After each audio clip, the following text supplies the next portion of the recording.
अस्सलामुअलैकुम। दिलचस्प और अजीब में एक बार फिर खुशामदीद।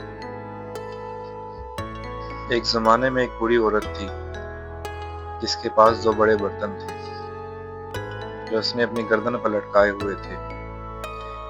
एक बर्तन में दरार थी जबकि दूसरा बर्तन बिल्कुल सही था और हमेशा मुकम्मल पानी लाता था।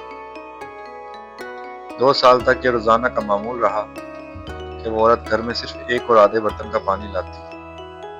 यकीनन सही बर्तन अपनी कामयाबियों पर फख्र करता था, लेकिन दरार वाला बर्तन खुद पर शर्मिंदा था कि वह सिर्फ आधा काम कर सका। 2 साल की इस तलख नाकामी के बाद एक दिन दरार वाले बर्तन ने औरत से कहा, मैं खुद से शर्मिंदा हूँ क्योंकि मेरी साइड में दरार की वजह से पानी रस्ते में बह जाता है। बूढ़ी औरत ने मुस्कुरा कर कहा, क्या तुमने कभी गौर किया है कि तुम्हारी साइड पर रस्से पर फूल खिलते हैं लेकिन दूसरे बर्तन की साइड पर नहीं? उसने कहा, मैं हमेशा से तुम्हारी खामी जानती थी, इसलिए मैंने रस्से पर फूलों के बीज बो दिए और हर दिन जब हम चलते हैं तो तुम इन्हें सैराब करते हो। 2 सालों में मैंने इन खूबसूरत फूलों को तोड़कर अपनी मेज को सजाया। अगर तुम ऐसे ना होते तो ये खूबसूरती ना होती जो घर को बाबरकत करती।